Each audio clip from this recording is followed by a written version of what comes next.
Hello there. I was asked to do a more in-depth video about my thoughts on the Thesaurus of scales and melodic patterns by Nicholas Slonimsky.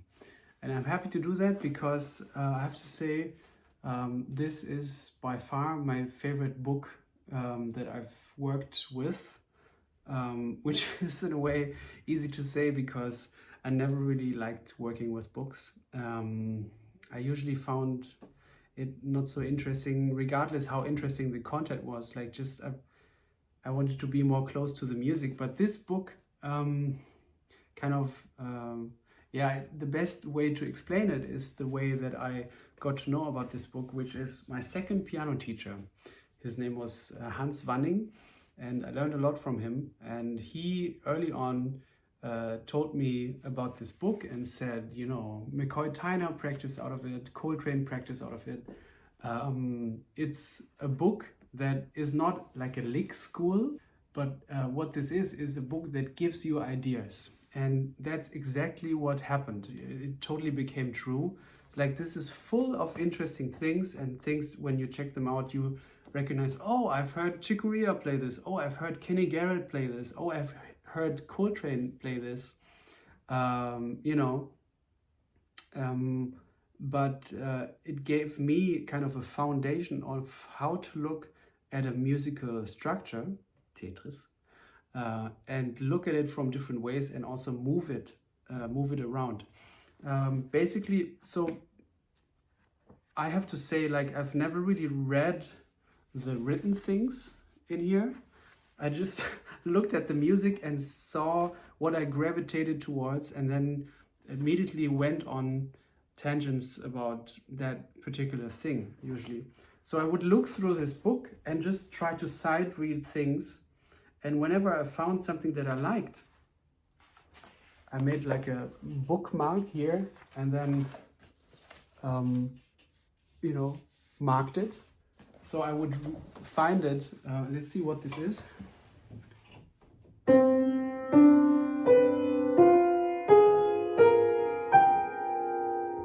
That sounds nice. Also, if you play this together as a chord, you get this. Sounds great. How I understood what he's doing, and he's found fancy words for it that I never really understood. Infrapolation of two notes. How I understood it, and this might be completely wrong, but it's also not so important because it gave me so many ideas. Who cares how it's called or what his actual point was? But how I understood it was he divides the octave into certain parts, and then takes the musical structure and moves them and plays them from these division points of the octave. This is our structure. So a whole step and then a perfect fourth up. If you divide the octave in the middle, so you get a tritone, you'll play the same thing from the tritone.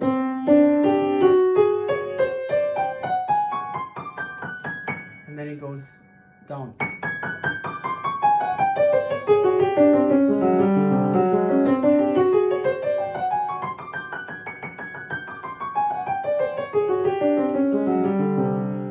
This in itself sounds nice already. Then if you divide the octave into three parts, you get major thirds, right? So if I play this from all these points, I get this.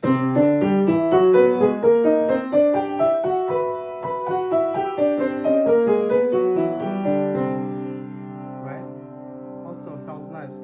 What my mind does is like, okay, let's move ahead with one hand and stay in the original position for the first thing with the left hand, and you get this. And then you move.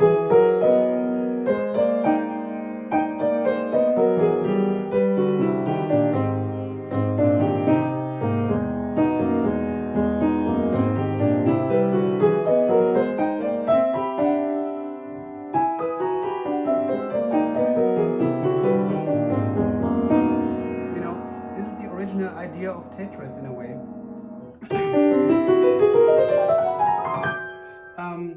And then you divide it into minor thirds. So you get like 4 points within the octave where you can play this thing. So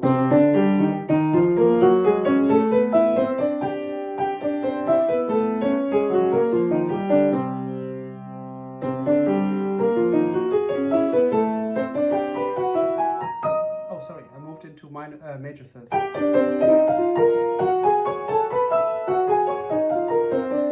Again, if I play this from different points, I get nice chords.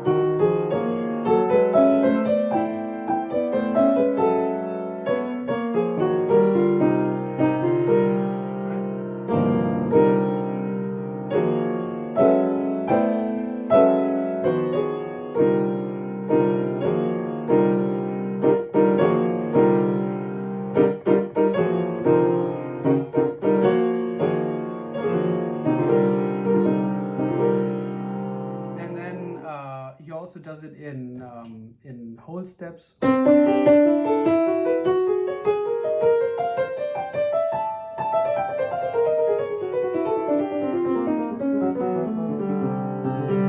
then he usually changes one note of that. So he goes, instead of, he goes, and then you do the same thing.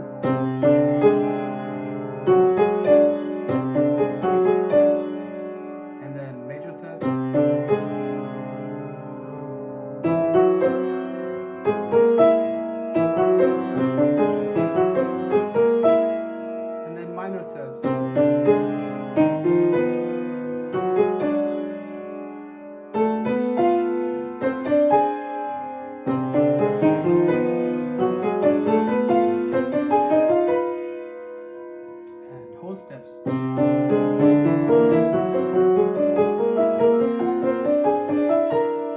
Again, I like to kind of move them around so you get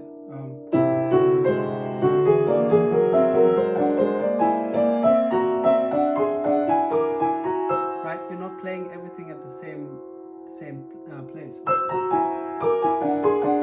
Let me just play through a couple of my favorite moments. Let me see what I found here. So here we have. This sounds nice. These are just major sixths.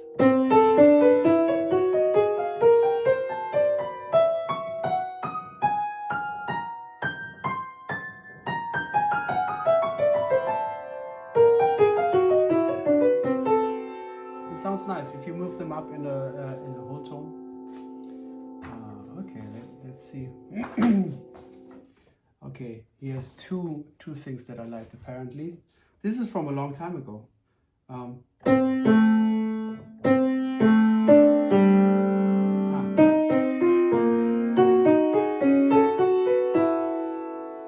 So you see you have one thing, that's your structure, and then you move it up in minor thirds.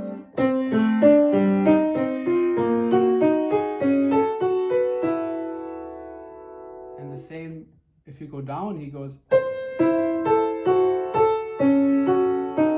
Interesting, when he goes down, he's playing it as a what's that, a minor 6 chord.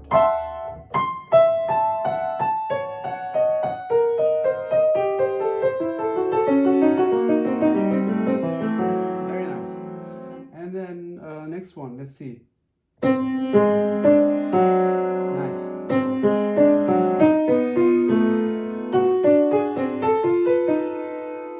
What often happens sometimes, what sometimes happens is like he'll even note if there's a connection to a classical piece where he's found this thing.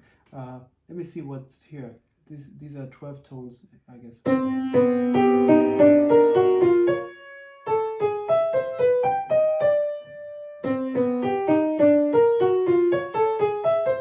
There's a piece by John Taylor which goes like this. There's another 12-tone row. You see it?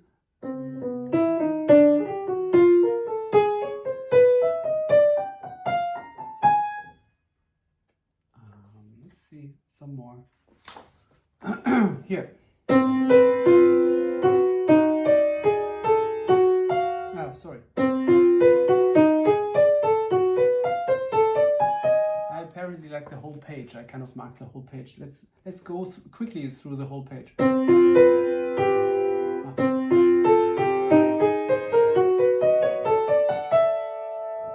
then he goes. This is, I think,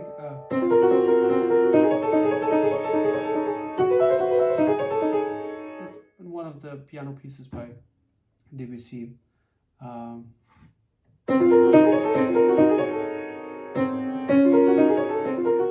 Don't remember which one. Maybe one of the preludes. Oh no, I think. Yeah,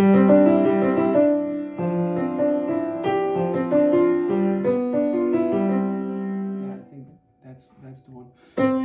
Okay, next one. There you see, it's like, how does yes or no go?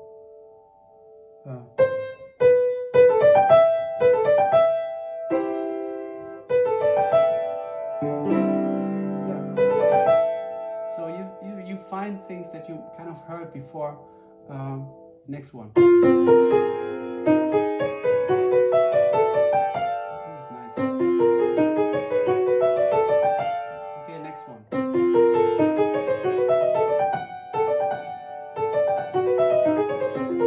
Okay, next one. Next one.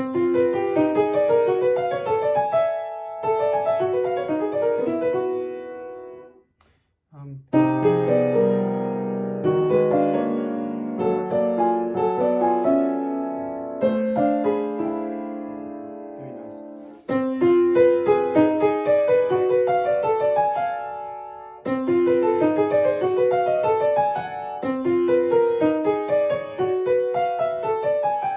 You see how the change of one note of that structure, what an effect this has. Here's another one.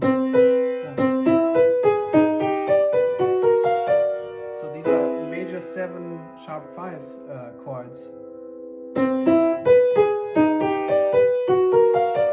Moved up in minor thirds. This whole system of moving something up in minor thirds, major thirds, whole tones, fourths and tritones that's exactly, since I've known this book, that's exactly what I'm doing when I'm trying to get something into my head. I have to see this in different environments to see the quality of the original idea, but you see it in different places, so you recognize different things about that structure. Check this out. So what my teacher told me is this thing gives you ideas. I've prepared this before for you guys because I wanted to find the structure which gave me the idea for the piece Secret on one of my earlier albums called Glow. So it's even in the same key. So check out what this, how this idea sparked the creative flow for this piece, Secret. So this is a waltz.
And then you're supposed to land on the F sharp. And then you go into the slower groove.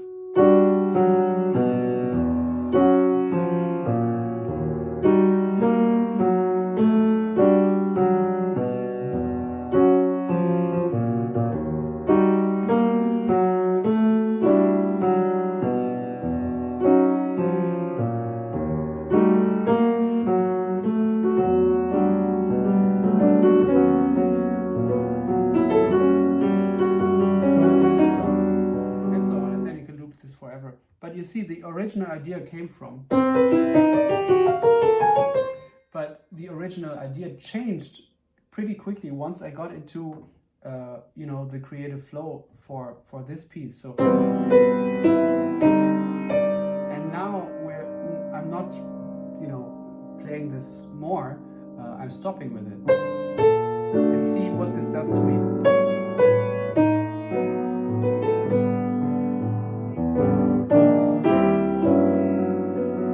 Returning to the motif, and now it changed. You know, it would have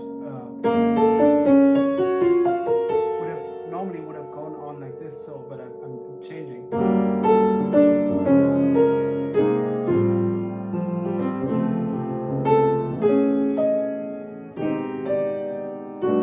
Returning to the motif again, but also changing it already.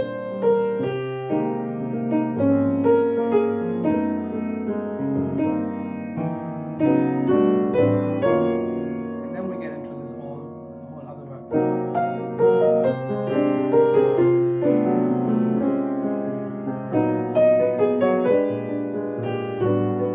I like when ideas kind of take on their own life, and it doesn't sound as formulaic, you know.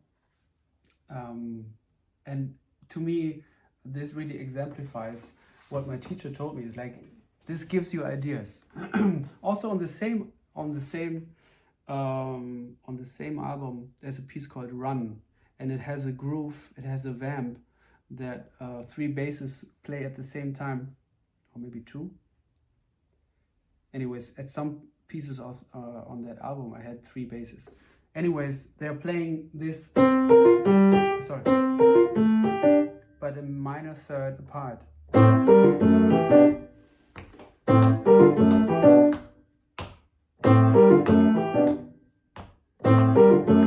And then there's a melody on top.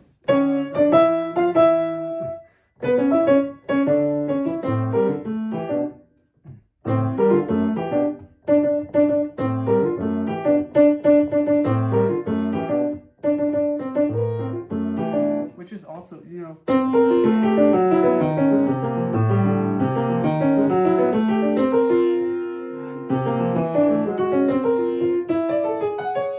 if you know, it's a super basic structure, 2 perfect fourths on top of each other,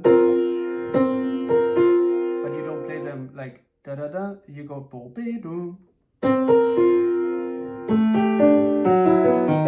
I'm sure that's in there as well. Also, like there's a piece by maybe it's even the it's a piece on the Is sessions by Chicoria, which is straight out of this book. I found it somewhere and maybe even marked it. I don't know if I can find it right now, but it's like it's a 12 tone row, and he just took it out of that book and also started a piece with this.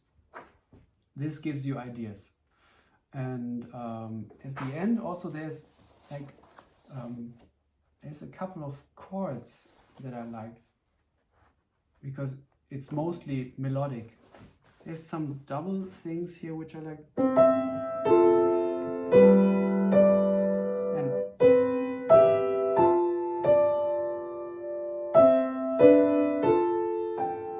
it's very nice. What is this here? I marked this as well. Yeah. Conjugate pan-diatonic progressions. Okay. It's basically playing with the 7 notes of the major scale, but playing them in a different, you know, order. Let me see. Yeah.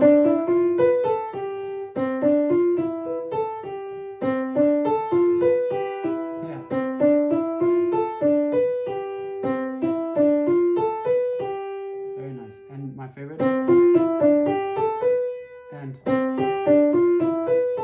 very nice. And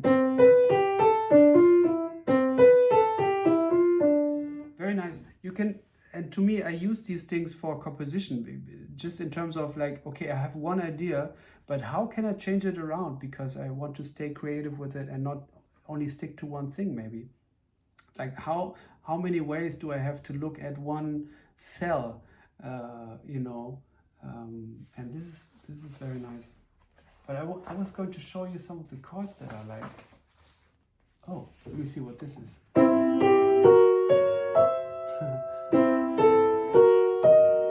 nice. And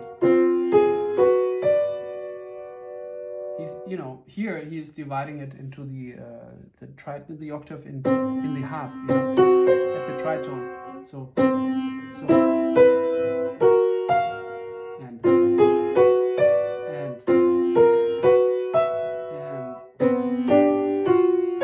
whoa, I love this. Very nice. Next one.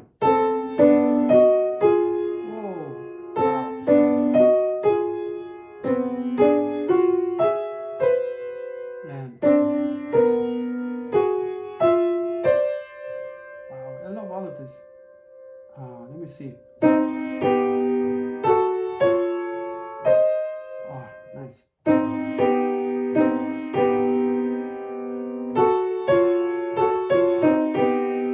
for some of these things, I have to put them together to realize what this is. So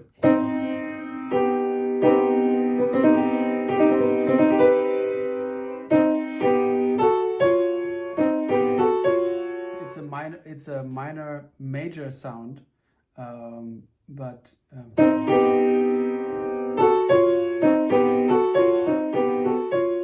nice. Tritone apart. Another last one. Very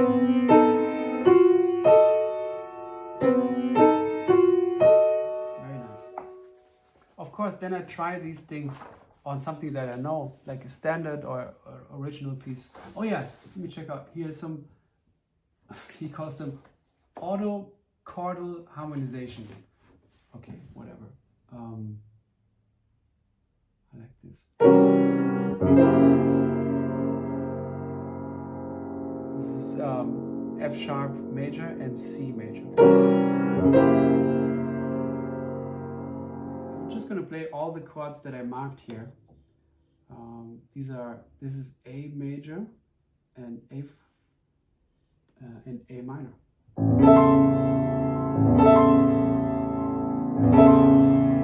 Very nice. And here, whoa.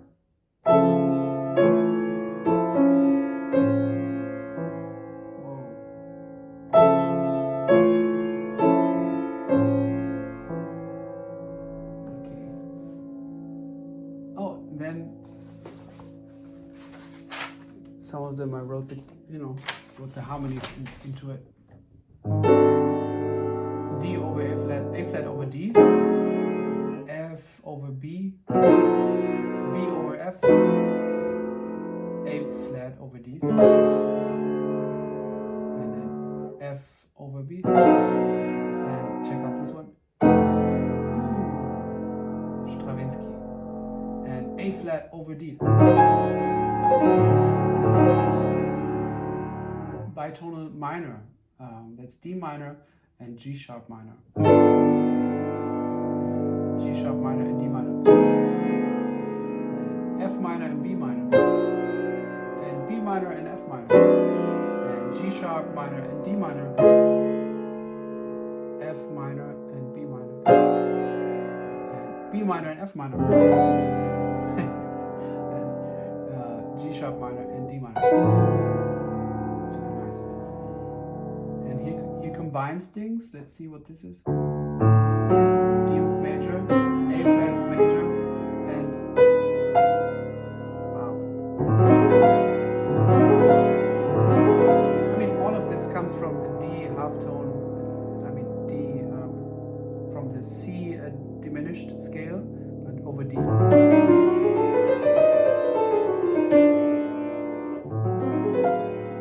And also this one. B major, F major, and it's the same thing, but just spread from a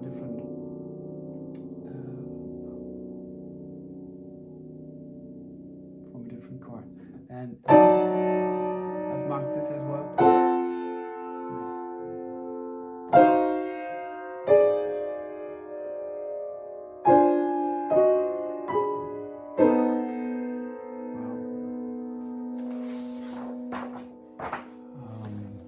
think that's it. I really recommend buying this one, and also, yeah, making notes in it and seeing what you find in it, and also maybe listening for maybe where you can recognize the influence of this book that it had on, you know, so many people. Also, there's a great video on the Johnny Carson show where Nicholas Slonimsky, as a very old man, makes an appearance and talks about this book. I found this a couple of years ago, and he talks about how this book was actually, he was surprised that it had such an effect on people, and people were studying it, because to him it was a joke. He was a funny dude. He also like released a book with only the bad press that the greatest composers and performers got. It's only bad reviews. So you can read bad reviews from Liszt and, you know, whoever, which is funny. But like he just basically wanted to try out so many different combinations of notes, and so many that apparently to him it was kind of a joke. But to me it's not. To me it's super serious, and my favorite book on music, or you know, favorite book to work with. And yeah, I hope this answered your question. Thank you for your question, and I'll see you in the next video. Bye bye.